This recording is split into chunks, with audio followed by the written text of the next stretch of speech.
Okay, so this is the episode 4 recap. Okay, so in episode 4, Allie and Sean finally break up. Allie sits Sean down and she's like, bro, we need to break up. I don't think we're on the same page. I don't think you really understand how important acting is to me. Just a lot of things. Like, I don't think you really know me, blah, blah, blah. And because they've been an on and off couple for so long, where like they'd break up, get back together, break up, get back together, Sean is basically like he's basically taking it very well. He's like, Allie, you always do this. There's basically a routine to how we break up now. You know, like there's the breakup, there's the eat your feelings, there's the diva, there's the breakdown and messy, then there's the call me and beg me to take you back thing. And in this episode, this is not the first time I felt bad for Sean. Again, I know I joked about the whole like emotionally cheating thing when she was dancing with Dean, but like that was cheating. And then also like if somebody keeps breaking up with you, obviously I feel like a piece of you is less willing to be vulnerable with them every time they do it. Like you just want to guard yourself and protect your heart a little bit more every time. And he just reminded me of the Sam Smith song that one's like, oh wait, no, it's like every time you leave, oh I can't sing it, it's like every time you leave me the quicker this tears dry, like every time you walk out the less I love you, but we don't stand a chance. It's sad but it's true. I'm way too good at goodbyes. I'm way too good at goodbyes. That's the song. Low-key, I wish like their breakup had a bit more discussion to it. Like I wish like she actually sat him down and was like, I do love you, but like there's so many things you do that makes me feel like you don't really value me, or like you don't really see why acting's important to me, so that like he can give his own rebuttal and be like this and this. Because like even their breakup, it's so like it's just so surface level. She's like, we should break up, and he's like, okay. So he doesn't really understand like the root cause of their problem, but she at least sees some like very deep rooted problems, but she doesn't address it. So like it's just a regular run-of-the-mill breakup to him. And I don't know, I wish he got a bit more understanding so he could get better closure. But I still like, Dean is really hot. Like I want to see her with Dean, but like I wish there was a lot more communication. I think I'm gonna stop telling you how different it is, like the book is from the show in every scene, because it's basically it's basically a completely different story. So I'm just gonna stop and I'll just tell you that it's different. So basically Garrett asked Dean for advice. He's like, I'm really nervous about getting with Hannah, and Dean just assumes that Hannah's a virgin, and Garrett goes with it like, yeah, that's exactly why. And then Dean, I don't know, Dean just gives like such golden retriever energy, because even when he's saying serious shit, he always says it in such a goofy manner. Dean's like, look, make sure that there's trust and consent, you know, and just make sure that she's comfortable. And I was like, yes, my king. But this is how he basically talks all the time. Yo, man, just as long as there's trust and consent. And I'm just like, my goofy consent king, I love you so much. Like, she's like, Dean's like, look,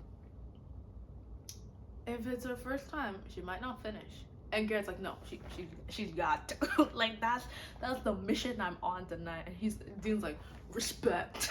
Respect. I'm like, tell me this man's not a goofy golden retriever consent king. Like I freaking, oh, I love him. And like it was also like, it was so nice. So anyway, Dean and Garrett have their conversation. Garrett is like, trust and consent, let's go, bro. And then Hannah comes over all dressed to the nines, and Garrett's like, would you like a change of clothes to feel more comfortable? And so yeah, he gives her one of his shirts so she can wear and she's more comfortable. And Garrett is so nervous, bro. Like the man is standing there like hands in his pocket like this, being like, bro, I'm nervous too. Like he's so nervous. He's like, would you like to play a song to set the mood? And she's like, sure, I guess let's set the mood. And he literally starts dancing. I'm like, my nervous little boy, I love you so much. Little boy is so creepy. My nervous king, I love you so much. He's like, and like, so anyway, Hannah and Garrett, like, you know, they get to business. They start getting down, and so they're kissing, they're making out, and they're on the bed. And I just appreciated Garrett being very aware of the delicacy of like what they were trying to do, because like the minute her breathing got even, like the minute it changed and it got like he could tell that she was uncomfortable, man got up. Man was like, yo, we don't have to do this, you know, like there's no pressure whatsoever, nothing has to happen. And then I think she says in this episode, she says she thinks she's broken, and he goes, you're not broken, and it's okay if you don't trust me. If you're not there yet, that's fine. I don't know if that's a direct quote or I'm paraphrasing him, but I was just like, the delicacy of this situation and the way like everybody's so like, everybody's just trying to make sure that nobody feels pressured or nobody's doing something they don't want to. It was just, it's so refreshing. I was like, high five. Everybody, high five. So basically Hannah's like, no, I do want to, and they figure something else out. I'll just say that. They figure something that works for her out, and she ends up achieving her goal. She ends up finishing. So after they finish and they're both like super happy and proud of each other, they're like, we did it, yay. They go downstairs and they eat cold pasta. I was like, at least microwave it. Like, why is it cold pasta? It's time to accept the fact that John Logan definitely likes her, and I don't know, that just makes me sad. Like, John Logan, be romantically interested in somebody else. And Jules definitely thinks the exact same thing, because the minute she finds out that John Logan is romantically into Hannah, she's like, bro, you have more important things to focus on.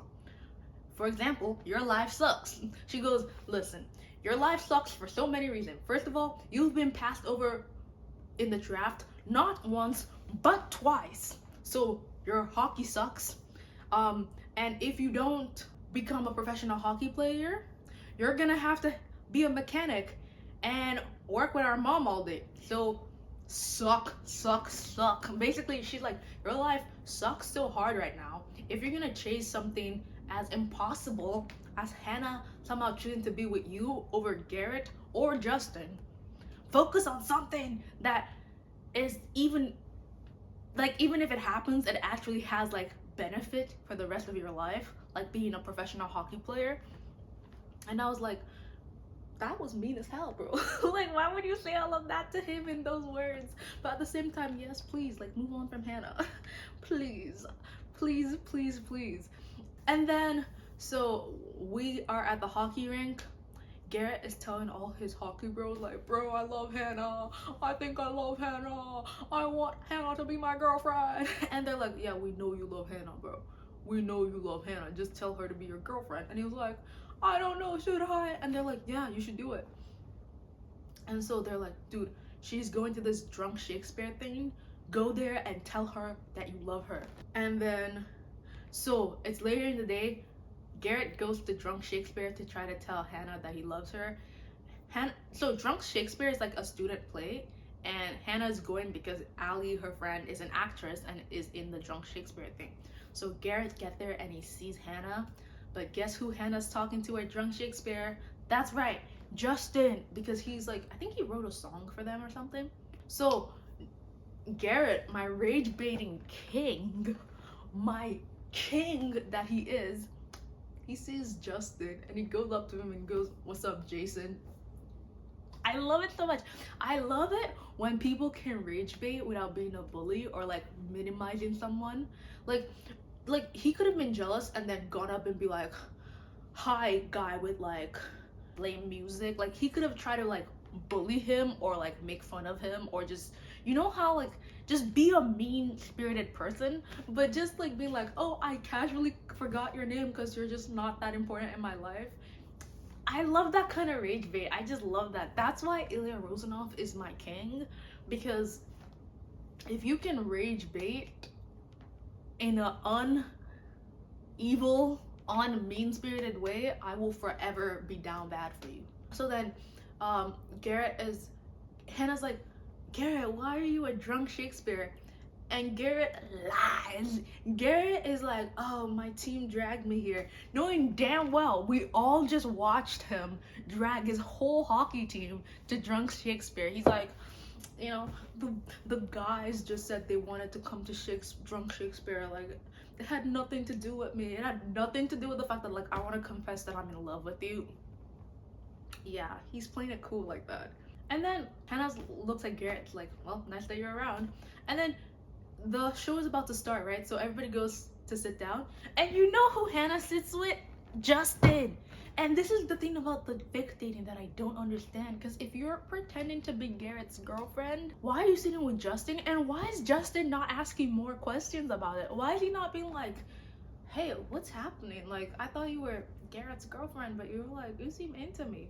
You know what I mean? Like, because I feel like she hasn't told him yet that she and Garrett are like just only like they're keeping it casual. So I'm like, Justin, you're moving real sus, bro. Because I'm like, are you like, what is happening? And this is, again, their fake dating thing is like, it's on thin ice for me, because I'm like, I don't understand the benefit of your fake dating to this thing. Oh my god. And so the show, it's Drunk Shakespeare, and they're like, oh, we need audience participation. We need 4 characters, 2 people to play a couple in love, 1 person to be the hot muscular guy that the girl in the couple is being forced to marry, and then another girl to be in love with the hot muscular guy. Guess who's the hot couple? Hannah and Justin. Guess who is the hot muscular guy? Garrett, thanks to Dean. And then Kendall volunteers to be the hot girl. And like, oh my god, I love Dean because he's such a goofy king. Like, when they're like, oh, we need audience participation, who's gonna play the hot muscular guy? Dean's like, me, Garrett Graham, I choose to, I want to. I'm like, B, you're so goofy, man, I love you. And you know the thing, when the 4 of them got chosen to be like the audience participation, they seemed to be like, they got chosen for audience participation, but it seemed like they were playing the main characters in the show. Like, they were playing a couple in love, a guy trying to steal the girl. Like, they were playing the main roles. I started genuinely panicking for them. I was like, how are they gonna do this without knowing the lines? They didn't practice, they didn't go to rehearsals. Like, shows are really hard to do, and if the actors don't know and the actors are nervous and the actors are uncomfortable, the audience will be nervous. It's just gonna suck, and like, it's just gonna be uncomfortable for them. I was genuinely panicking. And then I see cue cards, and I'm like, why did I have a full-on like panic breakdown for them just for the show to have thought about that and had cue cards? Bro, it was, I'm ridiculous. So anyway, you know how since Kendall was also selected, she was on stage with Hannah, right?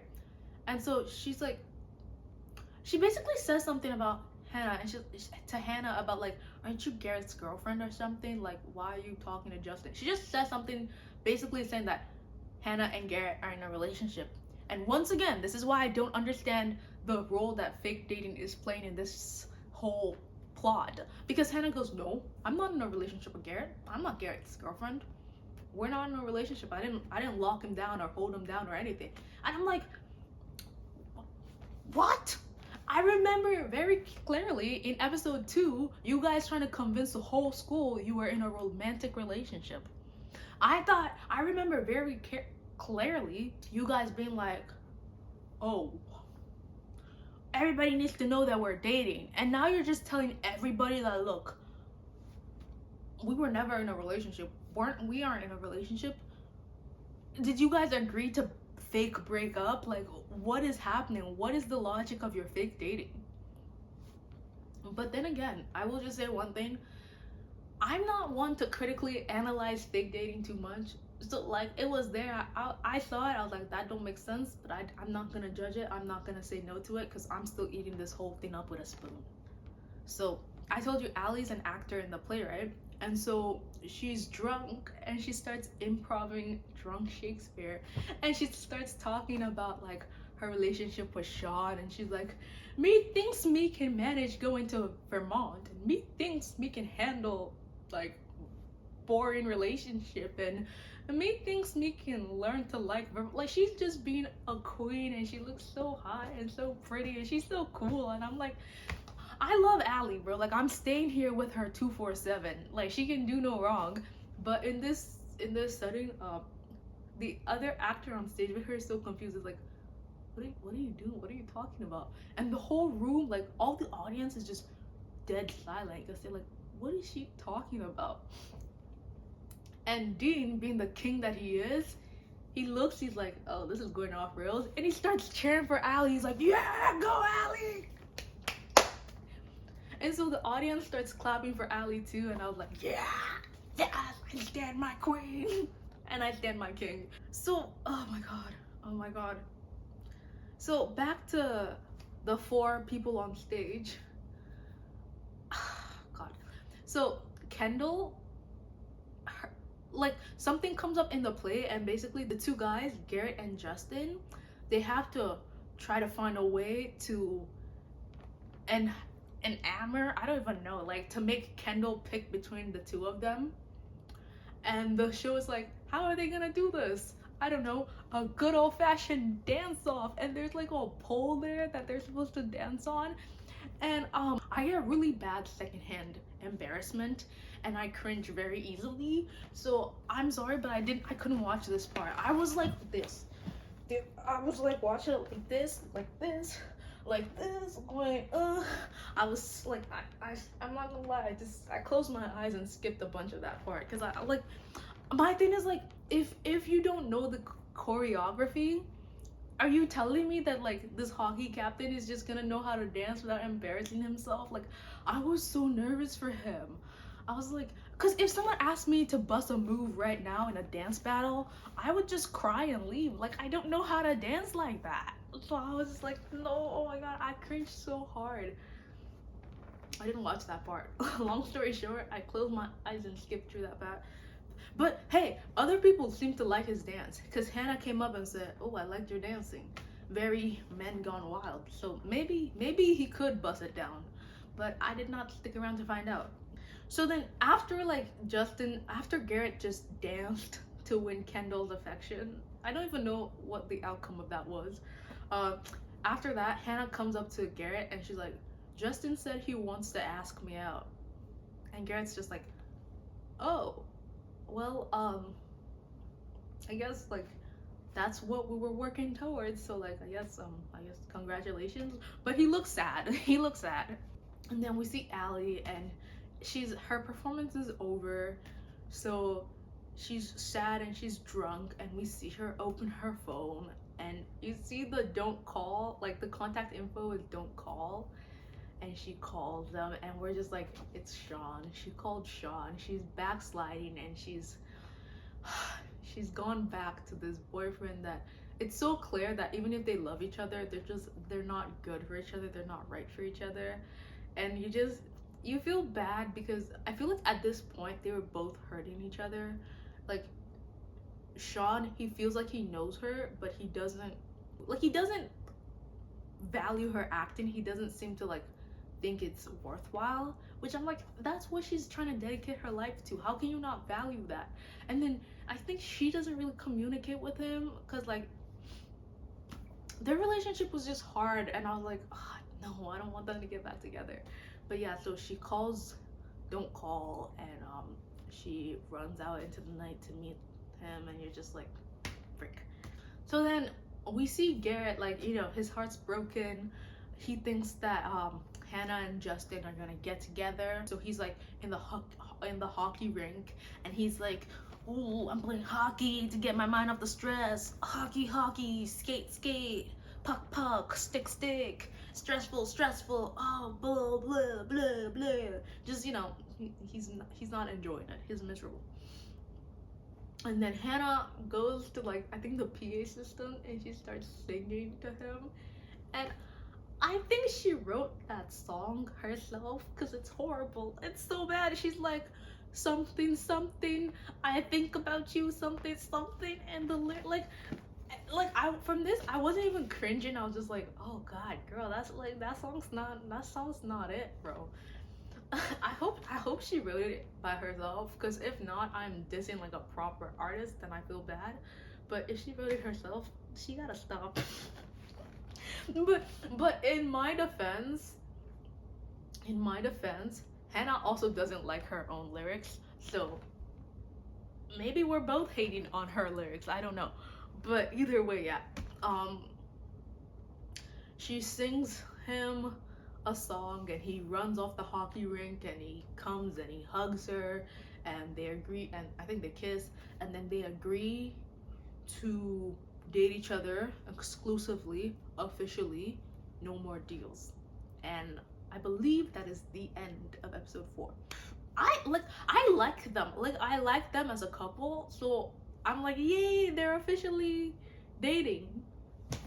But at the same time, it was low-key a little bit anticlimactic, just because I feel like they've been dating, like they've done everything they would do once they start dating. Like they've kissed, they've hung out with each other's friends, they're ingrained in each other's friend group, they've even like they've done the dance with no pants, they've just done everything. So I was like, it didn't feel like super climatic for me. It just felt like an official acknowledgement of something that like had already been happening. So that's episode 4. I'll see you later. Bye.